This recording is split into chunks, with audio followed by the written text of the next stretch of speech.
Revenge with Karen. I knew it was going to be one of those nights when Gwen clinked her wine glass and called me background furniture. 400 employees. Fancy hotel ballroom. Champagne towers and sea base no one actually ate.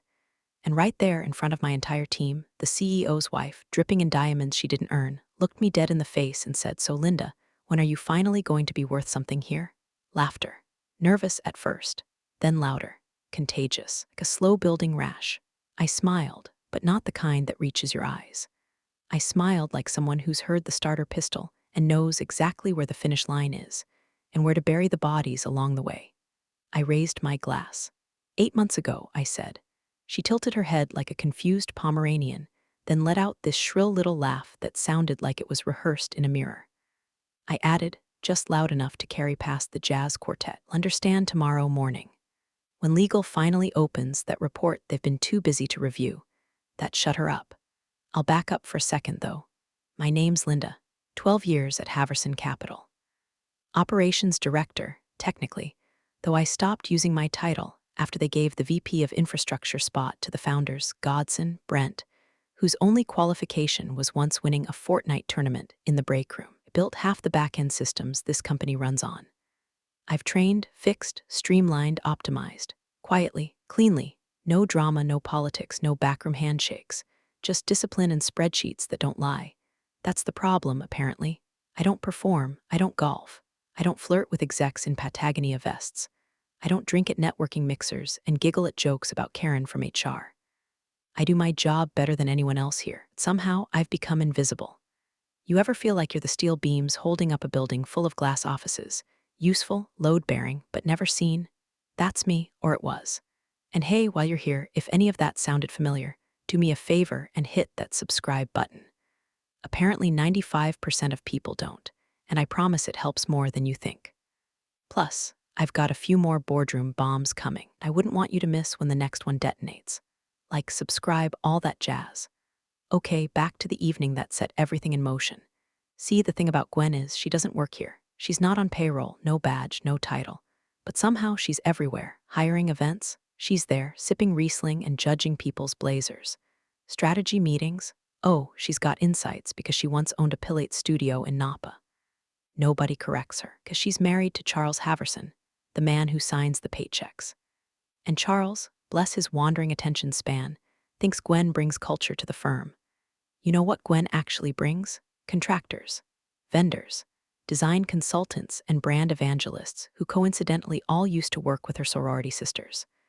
I once tried flagging a billing discrepancy, $38,000 for mood boards that looked like they were made in Canva by a stoned intern. Know what legal told me?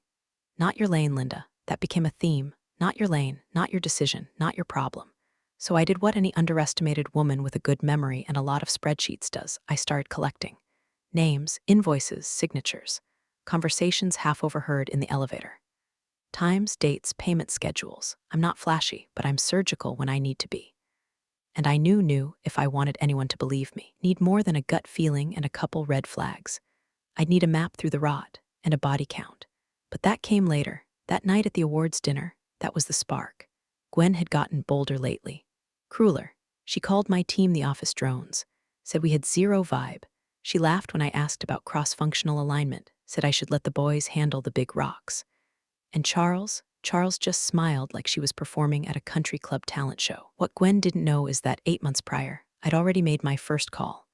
Not to HR, not to the board, but to someone far more dangerous to a company like this. An outside compliance firm, not flashy, not loud, but legally lethal when provoked. And baby, Gwen had provoked. A month after Gwen tried to publicly reduce me to IKEA decor, I found myself in the hallway outside the executive conference room, waiting for the espresso machine to finish hissing out a thimble of brown water that somehow cost $18 a pod. That's when I heard it. "No, Gwen, I swear, procurement's gonna throw a fit if we bring Calix back in." "Oh, please," Gwen snorted. "Calix is gone. This is ClearPath, totally different entity." "Same results, less red tape. You sure legal's cool with that?" the VP asked, voice shaky. "I'm not asking legal, Mitchell. I'm telling you, ClearPath is handling the next 3 campaigns. I already signed off." I didn't move, didn't breathe. I just let the hiss of espresso cover the blood spike in my ears. Calix. That vendor was blacklisted 3 years ago after our internal audit team found out they were double billing us for strategic asset assessments, which turned out to be PDF templates they bought on Fiverr. I remembered the fallout vividly. Charles had even sent out an all-staff email. We are committed to transparency and integrity in our vendor relationships. Apparently, Gwen's commitment had an expiration date. Back at my desk, I opened the ledger. No Calix, but I found ClearPath Dynamics LLC billing us under the same project codes Calix had used. Same invoice structure. Same zip code, same font, same font. The contracts were there too, newly uploaded. No one from Ops had been looped in. No vendor vetting files, no compliance flag, but the sign-off section, Gwen Haverson's name, scribbled in with the careless confidence of someone who thought no one ever read the fine print. That's when the cold clarity settled in. This wasn't just rich lady meddling. This was calculated, coordinated, dangerous. So I did what no one else had the spine to do. I pulled up a name from a card I kept tucked behind my work ID, a contact I'd met at a conference years ago. Used to run compliance at a healthcare firm until he helped expose a kickback scheme tied to cardiac stent overuse. Quiet guy, dead eyes, perfect memory. His business card just said Edwin Malik, Integrity Solutions. I called the number. He picked up on the third ring. Haverson Capital, I said. There's a vendor called ClearPath. I believe it's a front. There was a pause. Do you have documentation? I will, I said. Another pause? Okay. Let's assume this conversation didn't happen. Email me using the Proton address I'm about to give you. No attachments. Paste content as plain text. Subject lines should look like grocery lists. I wrote it all down. When we hung up, I sat still for a full minute. Not scared, not proud, just activated, like someone had finally flipped the switch I didn't know had been installed in me. That night, instead of watching my usual rerun of Chopped with a glass of boxed wine, I built a new folder on my home laptop. Labeled it Spreadsheets Gwen, innocuous, boring, lethal. I started with the invoices, then the timelines, then the cross-checks with procurement emails. Edwin had told me, build the story like a prosecutor. Leave no room for interpretation. I wasn't just flagging a mistake anymore. I was building a case. Over the next few days, I traced ClearPath's formation back to a registered address in Scottsdale, a P.O. box shared with 3 other entities. One of them, a consulting group Gwen had raved about during a beach offsite. They totally get my brand energy. I cross-referenced company filings. The manager on record for ClearPath, a woman named Hallie Bowers, Gwen's old roommate, maid of honor at her wedding. LinkedIn said she was a creative operations evangelist, which is the kind of made-up title people use when they're laundering something. I didn't tell anyone, not legal, not HR, not even the one sympathetic director who still brought me coffee sometimes and said things like, "You deserved better, you know." No one, just me and Edwin and the spreadsheets. I was about to start turning over stones no one wanted touched, and I was ready to find whatever was rotting underneath.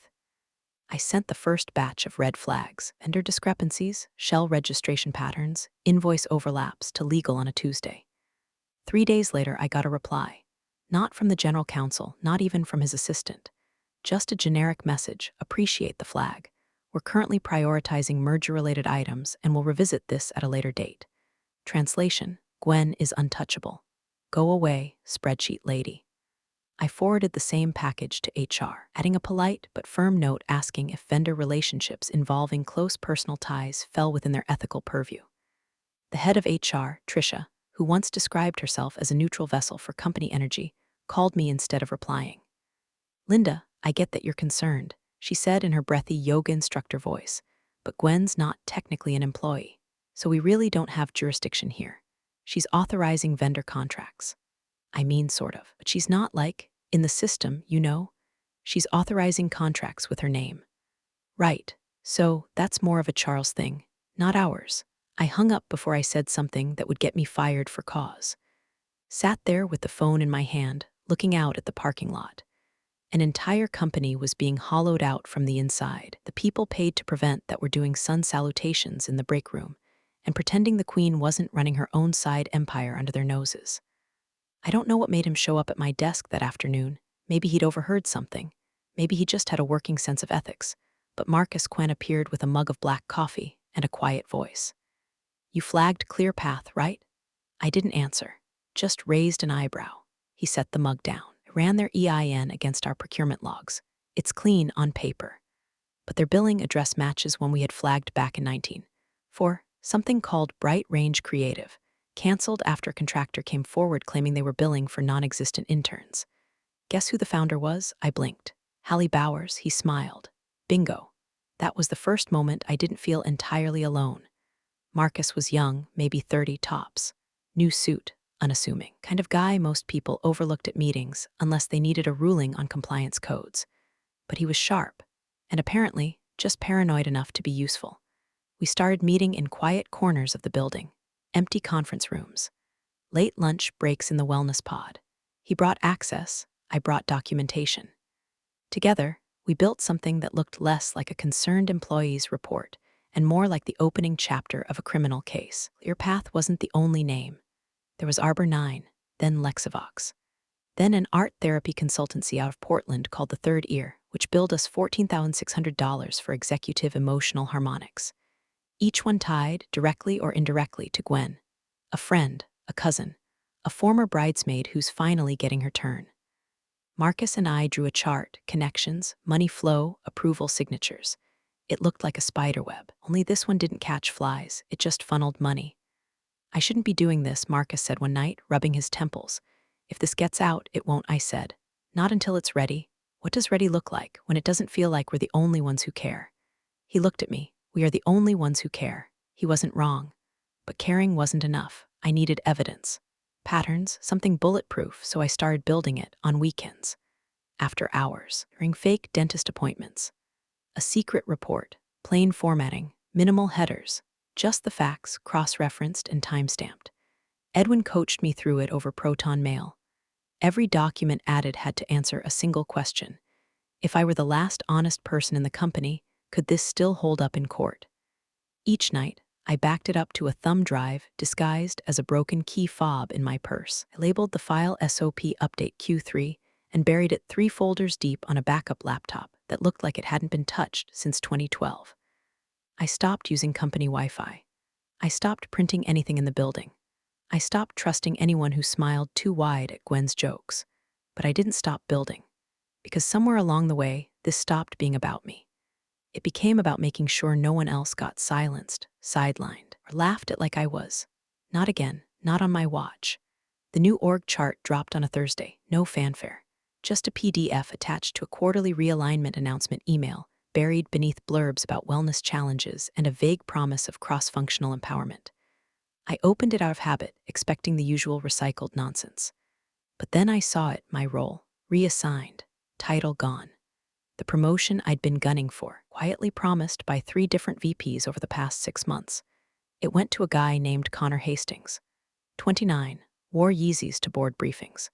The same guy who once slacked me, hey, how do you make the cells do math again? Connor, who couldn't find a VLOOKUP with both hands and a GPS.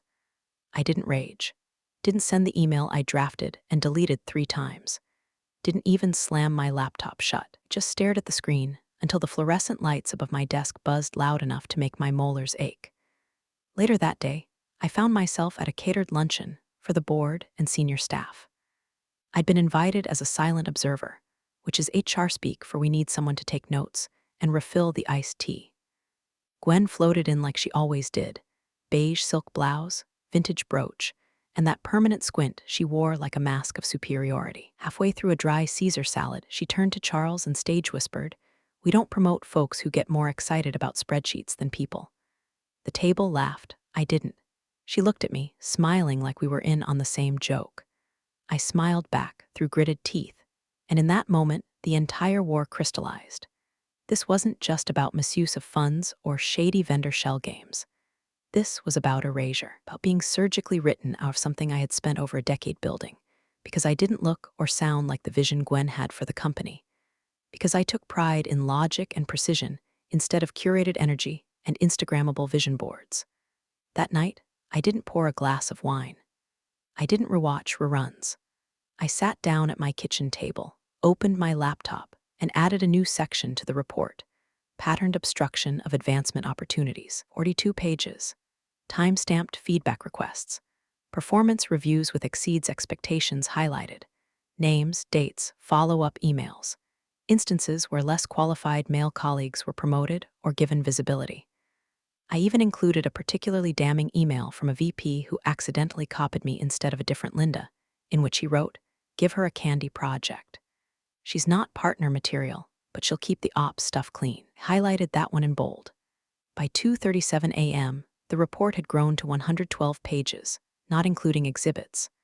I converted it to PDF and saved a copy to the drive in my key fob, another to an encrypted folder in the cloud, disguised as a dead spreadsheet for Q4 toilet paper procurement. I emailed a sanitized update to Edwin, subject line, "Canned peaches, organic." At 3:04 a.m., I finally checked my phone. A new message from Marcus. "This will bring heat. Make sure you're fireproof." I stared at it. That wasn't encouragement. That was a warning. Because now the report didn't just contain evidence of fraud, it contained intent, pattern, malice, and somewhere deep inside, Gwen had to know someone was following the scent. I started noticing changes. My badge access suddenly stopped working on the 5th floor, where legal operated. I was told it was a system error. IT didn't respond to my ticket. My calendar began populating with shadow invites, placeholder meetings that vanished the moment I opened them. Someone removed me from the recurring leadership syncs. When I asked about it, I was told it must have been an automation glitch. A glitch with Gwen's handwriting all over it. I didn't push back. I pushed forward. I bought a burner phone. I started writing notes by hand. I even switched my walking route from the garage, just in case.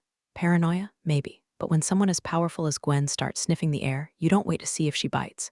You lay your traps, you bait them with silence, and you make damn sure that when she lunges, she falls face first into a pit she dug herself. Because the queen might be untouchable, but the board, they still bleed when you cut deep enough. The first audit request came disguised as a casual Slack ping from finance. "Hey Linda," grinning face with smiling eyes, just doing a random spot check on Q2 vendor logs.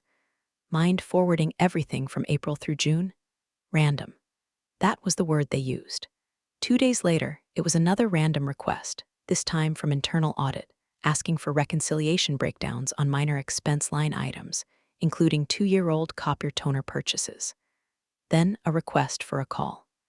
Then 3 calls, a formal meeting invite with a subject line that might as well have said, "We're coming for you," but in a friendly font. The tone shifted fast. My email style, crisp, precise, with 0 emoji, was suddenly flagged by HR as borderline hostile. I was called in for check-in meeting and handed a printout of an email I'd sent to procurement 6 weeks earlier that simply said, "Please clarify which account this falls under." I believe it's misclassified. Apparently, that line was interpreted as accusatory and aggressive. That's when I knew Gwen was getting spooked. She didn't yell, she didn't confront, she didn't call me into Charles's office and threaten to make things difficult. Gwen was smarter than that. Instead, she started quietly flooding my world with sand, just enough to slow me down, make me second-guess, make me visible in the worst ways. Then came the envelope. No return address.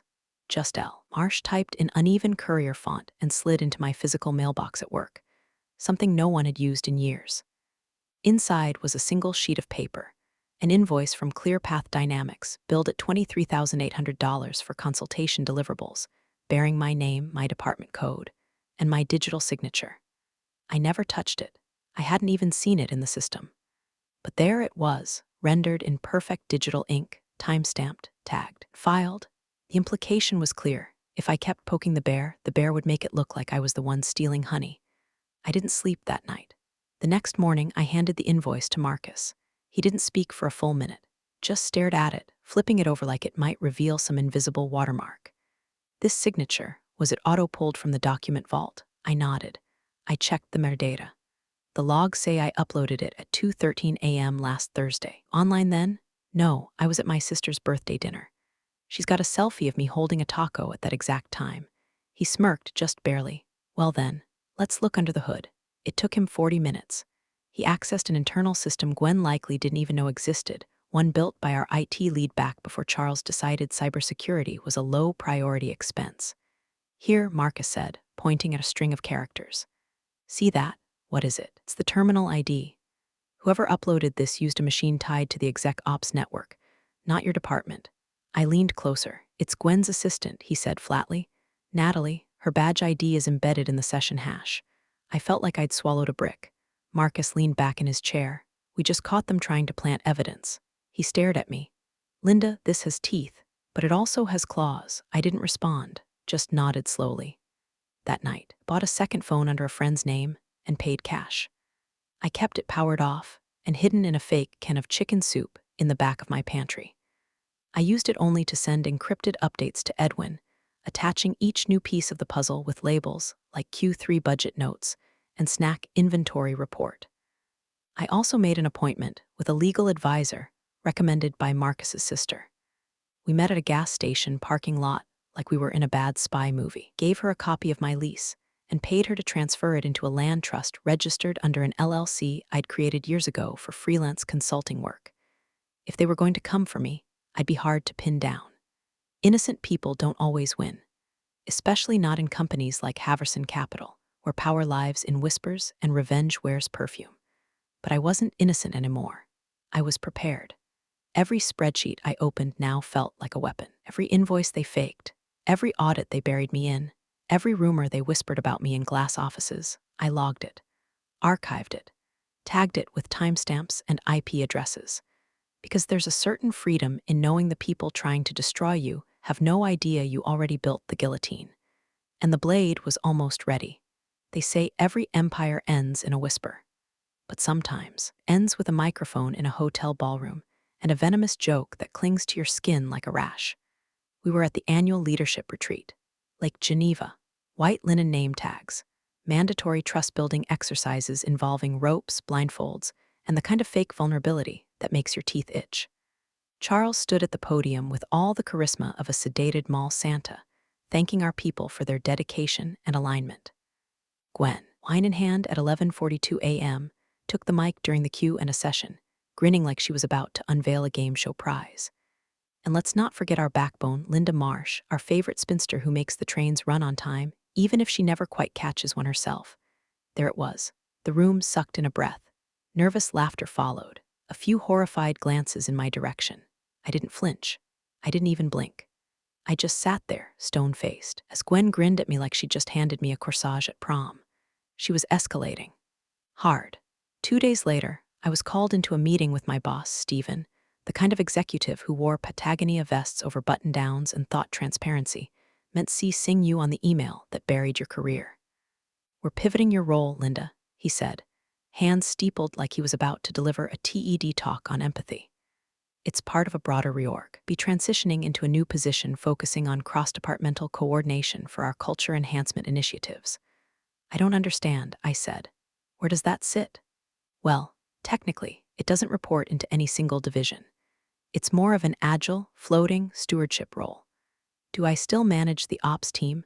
He glanced down at the folder in front of him, pretending to check a note he'd already memorized. Direct reports will be redistributed across existing leads to better leverage their verticals. In English, I was being shelved, stripped of my team, my projects, my power. They wanted me isolated, disoriented, forgotten. Instead, I got focused. That night, I opened the report again. Now over 170 pages. I added new appendices, section headers, internal Slack logs with matching invoice uploads, screenshot comparisons of vendor letterheads, side-by-side of Natalie's terminal activity and the forged invoice metadata. And at the end, a 3-page summary. Direct, clinical, ruthless. I printed a copy, sealed it in a weatherproof envelope, tucked it inside a hollowed-out financial regulations textbook on my shelf. Then I sent an encrypted copy to Edwin. Within the hour, he responded. It meets federal thresholds, multiple fraud indicators, misappropriation, obstruction, collusion. I stared at that last word for a long time.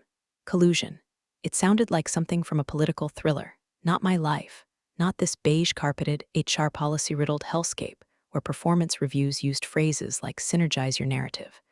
But that was the truth now. I wasn't just documenting bad behavior anymore. I was sitting on a ticking bomb, surrounded by people too smug to hear the timer.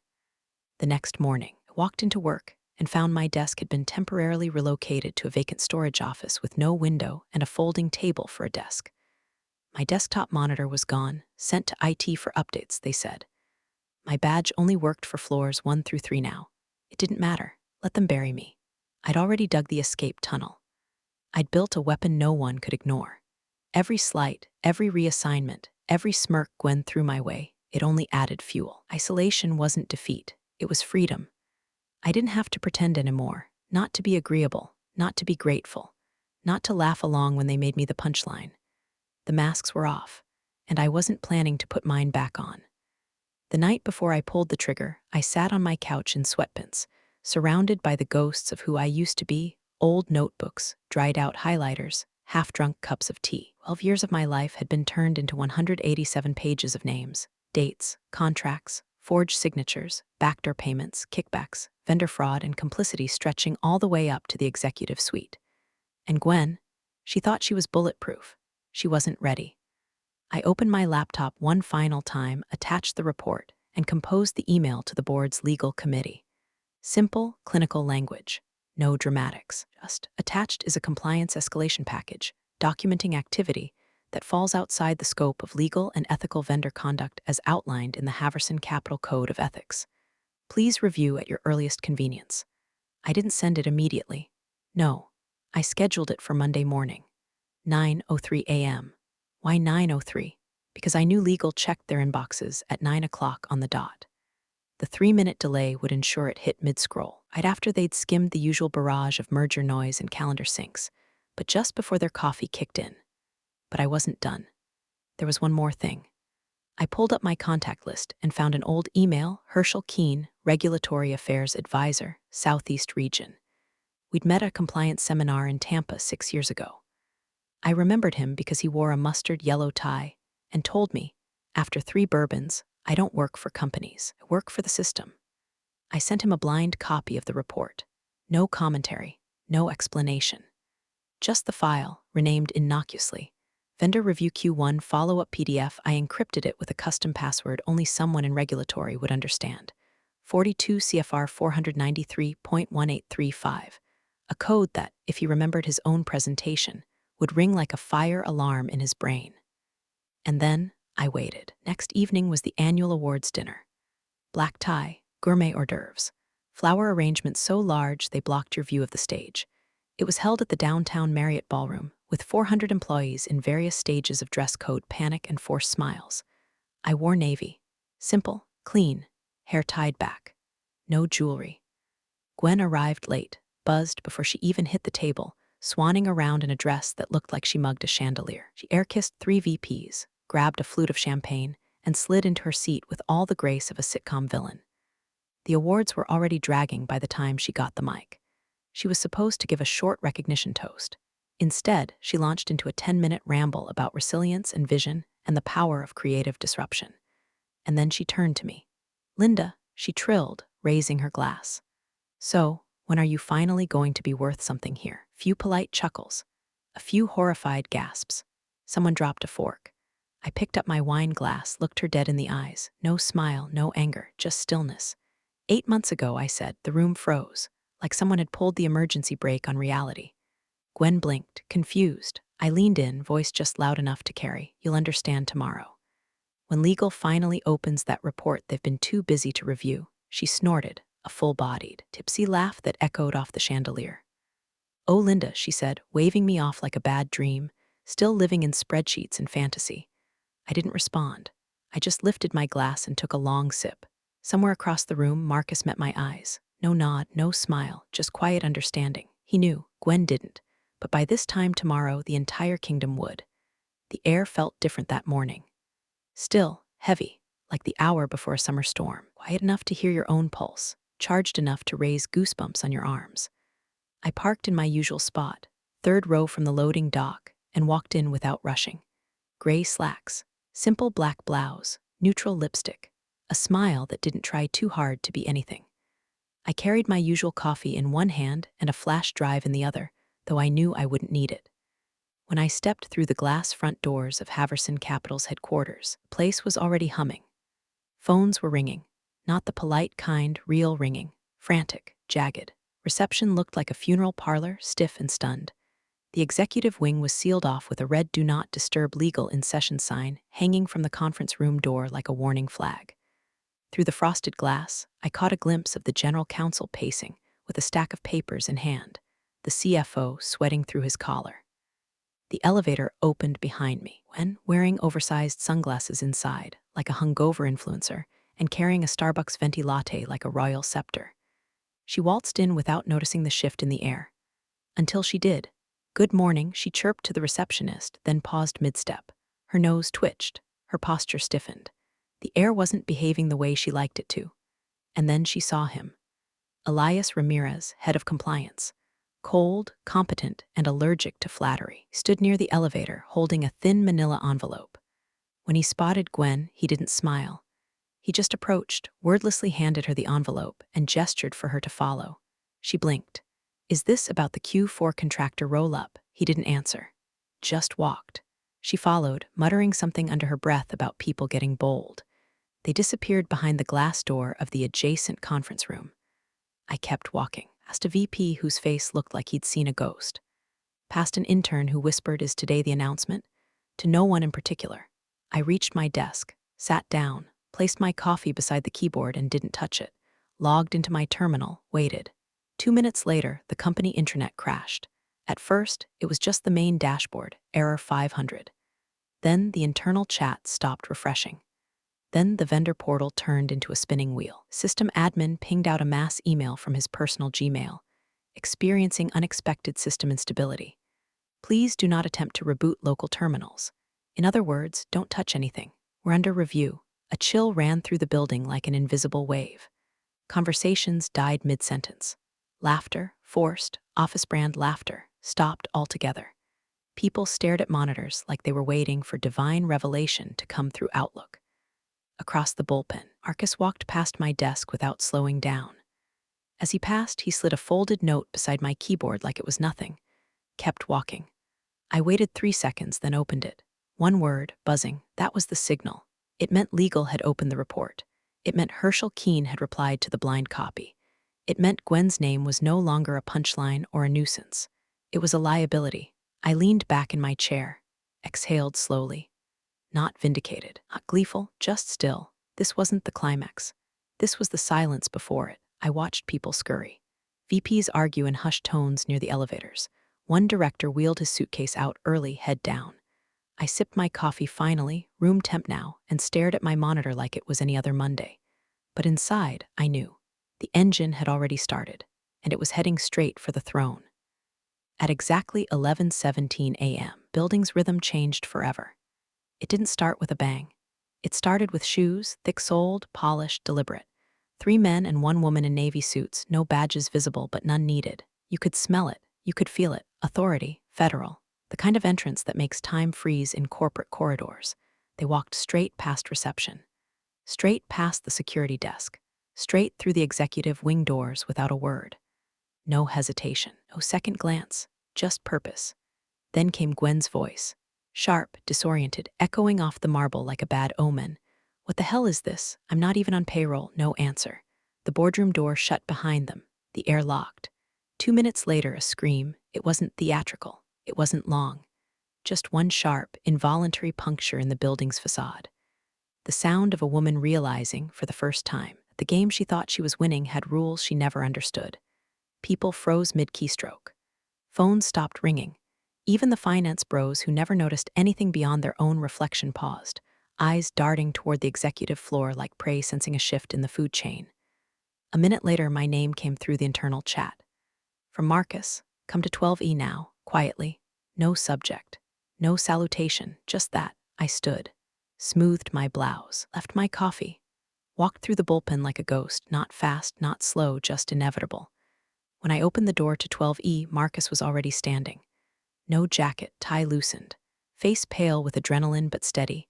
In his hand, the report, printed, annotated, tabbed. "They finally read it," he said. I glanced past him. The long table was nearly empty.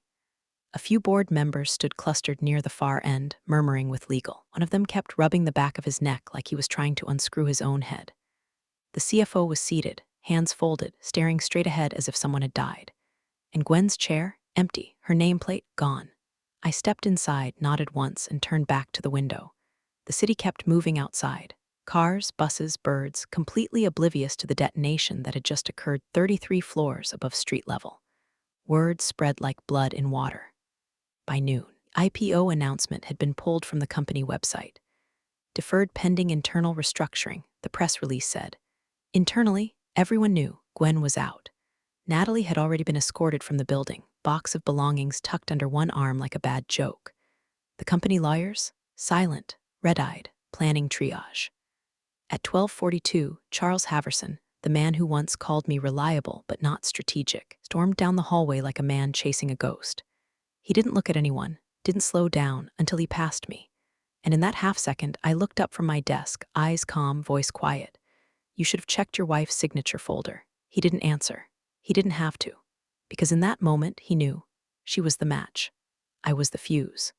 And the whole damn empire had just burned exactly the way I planned. You're the real stars of the corporate jungle. Thanks for watching. Hit subscribe, or I'll flick the switch on your old cubicle memories.